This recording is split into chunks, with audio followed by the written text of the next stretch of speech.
That guy right there is me, getting humbled by none other than Adrian Mannarino, the current 69th best tennis player in the entire world. Now, Adrian's been as high as 17 in the world, he's won 5 ATP Tour titles, and he's won 11 matches against top 10 players, including beating Medvedev and Tsitsipas in their prime. He's been playing pro tennis for as many years as I've been alive, and he does all of that whilst playing with a racket strung like a trampoline, famously strung as low as 17 pounds in tension, which I've reviewed in a video and can confirm is insane. Feels like I'm playing with a banjo.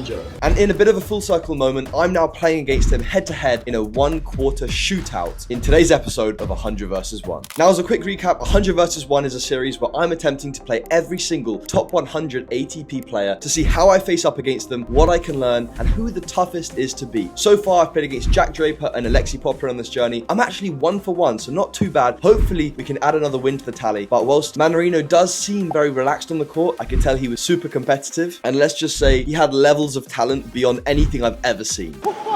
So let's jump in and see how I got on. Right, boys and girls, so we're back at UTS. I'm very excited. I'm going to be playing 2 quarters against 2 players. First up, I think we're playing Mahatch, so it's going to be fun. We're going to play 15 minutes. We've got the little buzzer for the 2-pointer. We've got Dylan in the background over there, obviously. Influencer Dylan G. But no, I'm looking forward to it. I'm a little bit nervous because whether I can replicate what happened in Frankfurt, I don't know. We'll see. We'll see. I'm looking forward to it, but level's going to be high. So we'll see what I got. Now, since we weren't just playing a normal set, we were playing a UTS quarter. Let me explain the rules to you guys. A UTS quarter consists of an 8-minute timed block where you have a maximum of 15 seconds between points. You only get 1 serve. You play the lets, and you get a bonus card where you get a 3-point multiplier if you click the button and then win that point. Now, this is the same format I played against Mazzetti, and I managed to win 1 out of the 3 quarters we played. So it's quite a leveler of a format because I definitely wouldn't get a set against him. So if I ever had a chance against any of these pros, now's the time. So as we jump straight in, I was super tight. I can't lie. I didn't have too much hitting time beforehand, literally just 5-minute kind of warm up before. And I was really nervous. I didn't know how to kind of approach it, whether I wanted to be aggressive, make balls. But I just decided to just try and go with the flow. And as you can see, Mannarino just oozing talent from the very beginning. I very quickly kind of felt the quality of shot that he hit. And he also hit the ball extremely low over the net and flat, meaning it was really difficult on these courts to kind of get underneath the ball and play my game. But as you can see here, getting on the forehand after having not a great start was really important. I knew that was going to be my biggest weapon, to try and move him around as much as humanly possible and try and force my way to win these points without going for too much risk. You can see me attacking into his backhand as much as possible, and this is what I'm talking about with those low kind of deep balls. You can see how fast that ball's moving through the court, and I just wasn't used to that kind of pace and quality of shot that he was hitting. It's very different to any other player I've played against. It was almost, you know, just completely different weight of shot. And you know, I really didn't want the rallies to extend too long because I felt like I was going to make an error, which is why I kind of went for a little bit more than I usually would. You can see that return almost around the net there, trying to approach and putting away this smash. And I was managing to stay in it here, 7-5, you know, 1 or 2 points in it. And as you can see, really just trying to pepper the backhand as much as possible. And I was really kind of beginning to build some momentum, some confidence in this tiebreak. I really wanted to try and get a foot in, make it even. He hits the line there on the back of that ball. And I go 9-5 down and just start going for a little bit too much. I could feel the match slipping away from me here, so I knew I had to lock in. One other thing to mention is obviously the time is ticking away, so I knew I had to win points and win points quickly. So I went with the underarm to try and catch him off guard.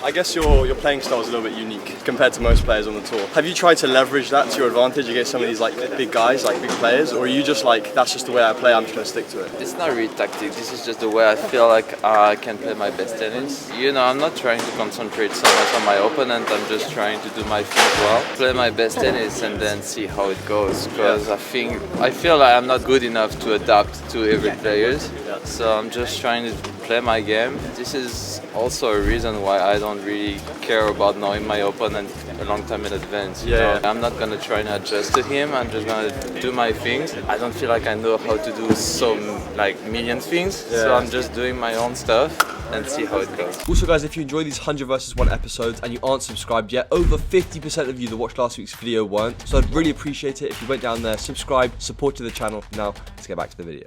So here, just 3 points in it here at 11-8. I really knew I had to extend the points a little bit here. I really wanted to kind of keep that rhythm that I had, try and just extend the rallies 2 to 3 shots and look for the right time to attack on the forehand, because in those first few points of the match, I just went for it a little bit too early and I wanted to try and get in a couple of good points, get in some rhythm, but again, Mannarino just outclassing me a little bit there. And as you can see, it goes very quickly, kind of 1 or 2 points here and there, and suddenly you're 5-6 points down, and there's quite a big deficit to come back, and it's a balancing act between trying to rush to find a way back in, but not going too fast. But, you know, here 5 points down, Mannarino decides to play the bonus card. Mannarino is using his bonus card. He gets 3 points if he wins this one. An insane ball on the back of the baseline, and it's looking pretty dire here. I'm 10 points down. I was beginning to capitulate a little bit, go for a little bit too much. I felt like I'd missed my opportunity. I was a bit frustrated, but I never wanted to give up this opportunity. I wanted to try and find a way back in here, and I was really determined to try and mount a comeback.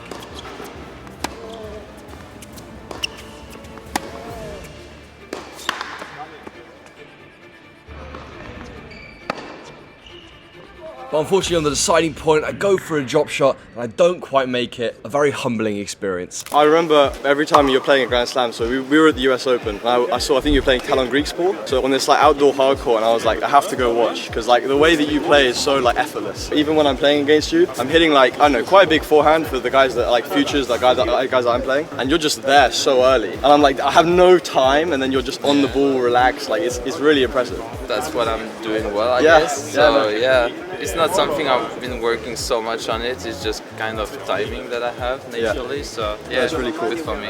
I appreciate it. Thank you for your time. Good luck this week. Yeah? Thank you. Right guys, so I was pretty much thrown into it there. Last time with Musetti I had like a good warm-up, good practice. Because the UTS format is very different to a lot of the other formats, going straight in against like a top guy is pretty tough. With that being said, I think playing against Mannarino felt somehow different. The quality of his shot, it was so much flatter, and it was really hard to do anything, because when the ball's that low, you really have to hit up and over the ball, and then I missed like so many balls by this much going for it, and I knew I had to go for it. To beat these guys, you've got to just be super aggressive. Look, if you embarrass yourself like I did a little bit, I'm accepting of that because I kind of went for it. That was the main thing. So with that being said, it was obviously an insane experience. I was chatting to Adrian a little bit as well, and I definitely think I can kind of learn some of the things from his game in terms of the effortlessness, the movement, that type of stuff, into my game to kind of help me a little bit, because you know, when the pressure's on, like when the arm gets a little bit tight, it's hard to put the ball into spots, whereas he just seems so relaxed. So I'm going to learn that, and in next week's video you're going to be seeing me playing against a top 25 player. So make sure that you like and subscribe to stay tuned for when that video comes out. It's going to be an exciting one, and hopefully